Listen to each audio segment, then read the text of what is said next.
Today, we are really getting into the meat and potatoes of it, and we're going to be looking at the building blocks. So, actually, what benefits could we offer, or should we perhaps offer?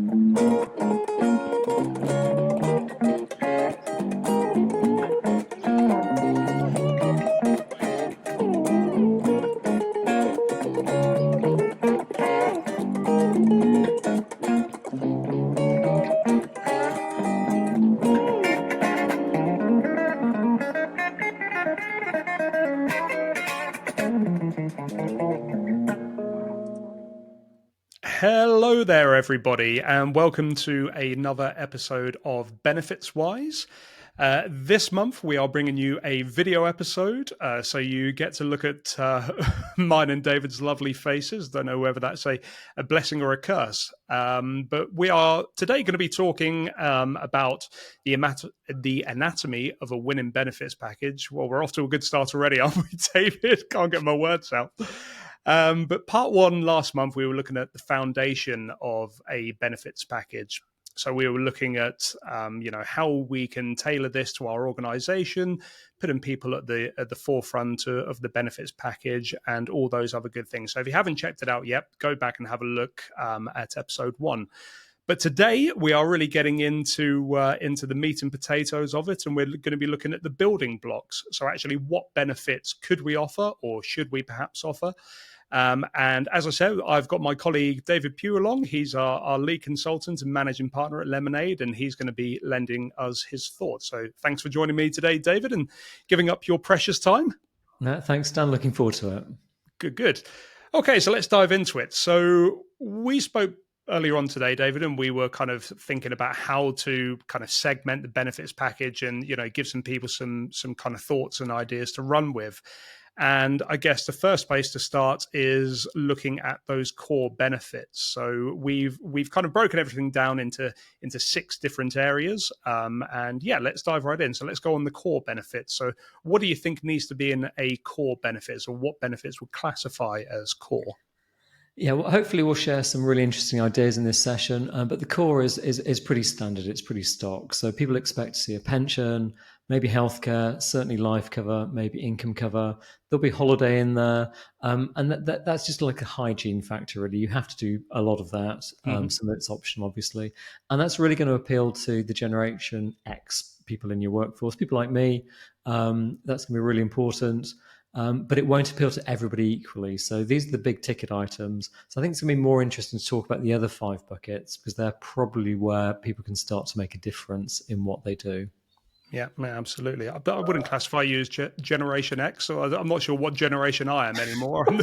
Every time I see something new about that stuff, it tends to change. Okay, so let's talk about some fun areas. So let's talk about social benefits. Now, these are the ones which I always consider to be more kind of front and center. People can kind of feel these kind of benefits more often than not.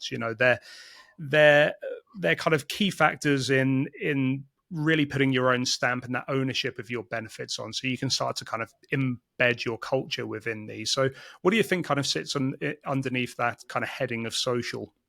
Yeah, I think this really comes in for post-COVID. I think companies are thinking more and more about social well-being, thinking more and more about culture more generally. And some of these areas aren't big ticket items. It's more thinking about a policy and a process in terms of how you do it. So, for example, we had a number of members in our team who got dogs during COVID. Or they had puppies during COVID, and they're now big dogs. I love all the pictures. They always come through. Now that can be a barrier for some people, almost wanting to go into the office too regularly, and obviously that's not necessarily a good thing. For other people, they don't want dogs in an office, so just defining a pet policy is a good example of how social and work can interact. But beyond that, it can be thinking about how you volunteer, so you can do good in your community, how your company can do good in your community, whether people get paid time off to volunteer. There can be a number of things. It could be around enhanced maternity or paternity and the impact that can have on the that general feeling you have of working where you work. So it's really trying to bring together the social side and the cultural side, which, as we work more remotely, there is a risk there that you get a disconnect. So it's a Mm. really important area, and I think the more you can be creative in this area, the better the impact. And I guess this comes back to what we were talking about in our last episode, or in part one, the foundation of coming back to, what business objectives do you have? And, lots of these social benefits can, help filter into that company culture and really amplify the messages you're trying to get across there, can't they? Absolutely, make a huge difference, and as you say, often you need to put a business case for whatever benefit you're tweaking, adding, changing, and often you need to attach a number, pound notes, often to that in terms of the cost and the benefit. Social can be harder to do that; it can be more emotional, but it's equally important. Yeah, yeah, definitely. Brilliant. Okay, I think we've covered that one off. So we're 5 minutes into this, and we haven't had to, to hit the cut button yet. So we're getting better. This is only our fourth take, and I promise we will try and get better at this stuff.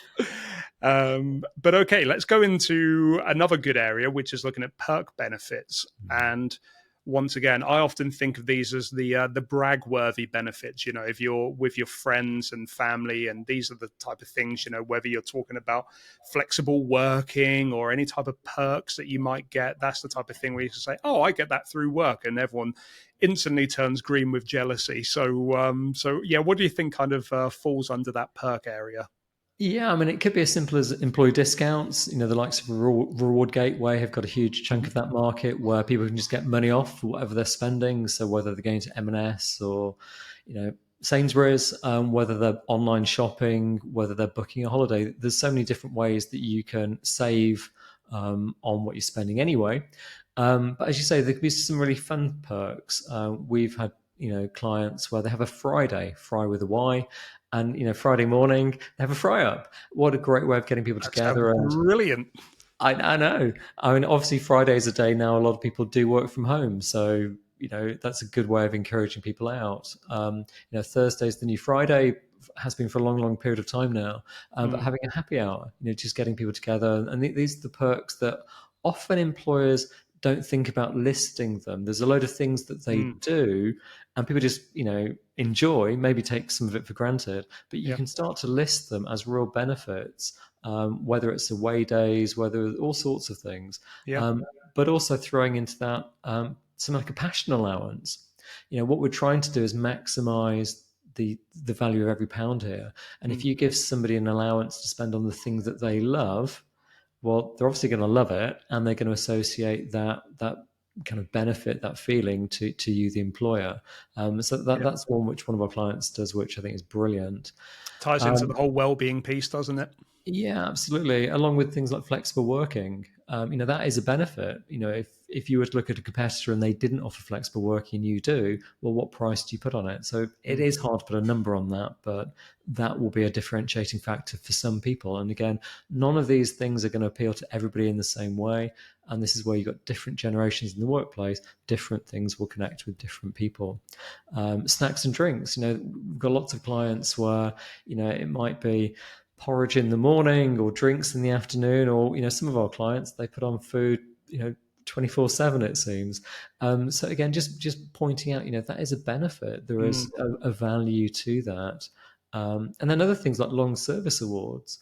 If you set something like 5 weeks off after working for 10 years, it's not going to cost you a lot because not many people make it to that point. But those that do, well, that could be a life-changing yeah, trip or experience that somebody could go on. So it's just thinking, how can you create some perks that resonate, motivate your people, and maybe just drip a new one in every year, every renewal. Because as I say, some of them don't actually cost anything. Some of them might cost a little bit, but it's nothing compared to giving everybody a 1% pay rise. yeah, absolutely. I really like that. What was your phrase there? Resonate and I can't remember what you said now, but yeah, that was very good. Um, I'll watch the video later. yeah, we'll look back on it and maybe I'll use that as the tagline from now on going forwards. But yeah, brilliant. Okay, so we then started thinking outside of the box around professional development.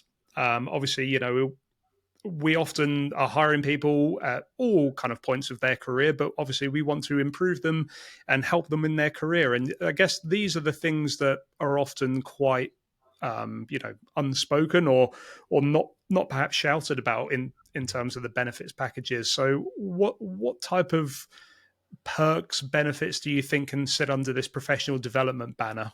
Yeah, it's a good one. I think if we go back in time to the baby boomers, so that's people a bit older than me, this used to be kind of right up there in terms of importance.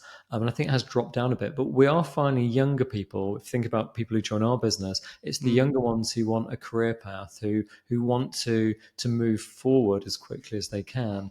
And so if you're in an organization where there's professional qualifications, paying for the training, paying for an examination entry, what we do is we pay for the first one. If you pass it, great. If you fail it, it's then at your cost. mm, But just thinking how you can add value to yourself, how you can add value to the business. So that could be mentorship programs, it could be leadership, it could be different kinds of training. But again, if you are doing that, it is a benefit to the individual. That's yeah, hopefully why they definitely. want to do it. It's not just a day out for them. They're investing their Doing time in exams. themselves. Well, I was thinking maybe more about the leadership, the mentorship. There's all kinds of Yeah. programs you can do. But I think it's trying to bring it back to being a benefit. This is something you get for working for us that maybe you wouldn't get somewhere else. It's helping Mm, move you forward and it's helping the business at the same time. So yeah, it needs a joined up approach. It can be more expensive. There are ways of tying it in that if you pay a load of money to get someone qualified, if they then move on, you could reclaim some of the let's say the study materials, examination entries, etc. That might be a little bit irrelevant to some companies. mm. But again, we always have to think of these ideas, particularly if you're adding with cost in mind these days. But I think a lot of companies will be doing these things anyway, but just Mm. not really broadcasting the fact because it wouldn't normally appear on let's say, a total reward statement. Yeah, yeah, definitely. But it is a worthwhile benefit to have. And, if you're helping people progress throughout their career, then that is a benefit, isn't it? Brill. Okay, health and well-being seems like an obvious one, and obviously, there's so much out there with COVID and the impact on mental health and well-being, as well as, like you said earlier on in the show, of the core package. What else do you think kind of sits within that kind of health and well-being arena? Yeah, obviously it's one of the key pillars. I think most organizations now have got their head around the four well-being pillars. We're seeing more and more financial well-being going on. I think going back about 10 years, it was very new. People were talking about it. Now most companies have got something in there, whether it's through the AAP or probably now more of proper financial support, whether that's seminars, whether it's some kind of digital portal, whether it's access to discounted advisory services or mortgage Mm. services or will writing services, that kind of thing. So Mortgages are obviously a massive one at the moment, aren't they? people are really worried about it. Yeah. So we're putting on lots of actually free mortgage seminars at the moment just to help people who are concerned about their mortgage costs going up when they come Mm. to the end of their mortgage deal. That's where financial and health wellbeing really do kind of cross over. Yeah, if your Um, mortgage is coming up for renewal and you're all of a sudden having to fork out lots more money per month, then the stress impact that has, and people being able to focus at work, it all impacts, doesn't it? Absolutely. And if you can facilitate something that helps somebody save £500 a month, well, that's avoided a pretty nasty conversation about, I need a pay rise or I can't afford to Mm. get into work. Yeah, yeah. Um, in terms of developments, I think over the last couple of years, we've seen more and more employers think about things like the menopause and the impact that has on people. It has an impact on the whole family. Mm. And hence, if things can be done to ease that transition. Something that's a little bit newer, I think becoming very topical, is neurodiversity. We saw this introduced for a client where we thought it was going to be used to identify children's neurodiversity Mm. needs and assessment, but we actually found a lot of the actual employees did it for themselves because a lot of people have grown Okay. up at a time where these issues weren't well known, understood, and they certainly weren't diagnosed. So even at the age of 40, 50, 60, you might get diagnosed. I don't like the word neurodiversity as much as your superpowers. It's trying to help you identify your superpowers and what makes you special. Mm. And then once you've kind of identified, you might think, well, what kind of support is needed? So again, another example of really reaching out, understanding your people, how you can, help them to help the business. And it isn't an area that costs an awful lot of money. And then another idea I saw on your list, ergonomic support. Kind of what's that? But I can remember when at Lemonade people started working from home, we Mm. made sure they had an inspection. Inspection might be too harsh a word, but basically somebody came to visit to make sure their home setup was, not just about health and safety, but supportive and constructive, and other tools were given where they were needed, whether that's a webcam, whether it's the right kind of keyboard, but it could be a desk that goes up and down. Yeah. People who are static all day long, it gives more energy if you can stand up, but it can be good for people's back. And I know that you've being an athletic guy, you might struggle with your back and things at times. So just Yeah. have someone looking at your posture and how you sit. Mm. At times that can have a bigger impact than, having a problem and then going to see the physio. Oh yeah. So Absolutely. Yeah. I mean, it's one of those things, isn't it, that we can all get kind of very used to, especially with more and more people working from home, is waking up, walking upstairs or going downstairs, sitting down again for for the working day, and then that can pretty much be your life. So it's really important to have all these things kind of set up and sorted out. And I love the whole standing desks, just getting people up and about and moving again, because it's a massive part of our mental well-being as well as our physical health. yeah, but remember, not everybody has 2 floors to their house, Yeah, or more. Some people literally roll out of bed into their desk, yeah, and yeah. then go downstairs to the kitchen with mum and dad. So there's all kinds of working arrangements, and we Mm, need to be mindful that we need to make it as supportive as possible, because people could be working like that for 100% of the time, 50% of mm, the time. yeah. It has a big impact. Yeah, great. And I guess that leads us neatly on to kind of talking about environmental benefits. And this is definitely something we have more inquiries about now, and we speak to more of our clients about these kind of green sustainability initiatives, anything which has that kind of environmental stamp on there. So what are your thoughts on this area? Yeah, I think this loops back to your comment about the business need and kind of the Mm, business objectives, because often this comes from the top line corporate objective of we want to do good, we want to be green, we want to be more ethically, social, governance minded. So there are a number of things. I mean, there are entities out there that kind of match people who want to volunteer with services that are required. It's kind of like a mhm, matching service. I know locally we found an organisation that needs support, and so we're now rolling out a volunteer program within our business. We've seen other clients do that. mm, Thinking about sustainability, the likes of ecology, where you can plant trees at a pretty low cost. yep, We've seen it where you can link, well, if an employee comes up with ideas to save money, maybe within the business, or new ideas, maybe reward that by planting trees. Now, mm, if they're not at all kind of ethically focused, that won't feel like a benefit to them. But most people these days are. So it's mm, just trying to link together some kind of reward and some kind of green benefit, which might be to the environment, it might be to the community, it might be to the business, it might be to the individual. There are green commuting options that you can look at. But I think it's just about trying to do good, and that feeling that gives, which you can really shout about. It really does go a long way. There's definitely some low hanging fruit in this area, isn't there? So, simple wins, in terms of reducing your carbon footprint, Yeah, asking those people to sign up to digital communications as opposed to print and post, little kind of wins like that. It all goes a big way, doesn't it? So we all need to be, I guess, more environmentally friendly and just have that at the forefront of our minds in general day to day life, really, don't we? absolutely. Think of those polar bears. Yeah, exactly. Especially around Christmas time. Um, Brill. Okay, well, I think we have given that a good thrashing. So, I guess to summarize, and for those people who have stayed with us, thank you very much. We tried to keep this under 20 minutes, so we've got a minute to wrap up. David, no pressure. I guess where we wanted to leave this is kind of thinking, right, have a look at the rest of the kind of show notes. We're going to have all different kind of benefits listed out there. And I guess what we wanted to say is, now that we're talking about the building blocks, it isn't simply a case of then saying, okay, let's just add in another 5 benefits this year, maybe try and add in another 5 the year after, and then all of a sudden our benefits package is bigger. But does bigger necessarily mean better, I guess, is the question I'm asking.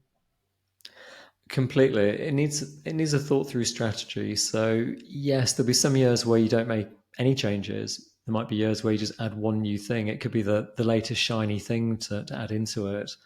And there'll be some times where you want a complete overhaul, and that can be challenging because it can be very hard to remove things. So flexibility, platforms, there's all sorts of things that can help with that. But it does come back to just some, head scratching and thinking about the art of the possible. So we love it when someone starts from scratch the first time with an evolving business. We love it where a company is more mature. They come back to it and kind of think, is it still fit for purpose? And there are times where you just need to make the core work well. So we want to be on that journey to be the people to talk to at the right time. Brilliant. Okay, awesome, David. Well, thank you very much for your time today, and for everyone for watching. I promise we will get better at doing these video podcast styles. I need to cut out a lot of my waffle and we can get straight to it. But next week, or next month, I should say, we're going to be looking at implementation and management of benefits packages. So that's going to be looking at things like cost benefit analysis, benefits administration, how to house the information, hubs, and all that type of stuff. So I think there's plenty more for us to unravel in this space. But until then, if you do have any questions, please do get in touch. You can find David and myself on LinkedIn. You get in touch with us via our website, of course, and we'd love to keep the conversation going. So if anyone does have any suggestions for topics or areas they'd like to hear covered, then we can build that into our program. So we will be laying these out on a monthly basis. So hopefully you got some value from that, and thank you for giving up your valuable time. And we'll see you on the next one. Thanks, Dan. Take care. Thanks, guys.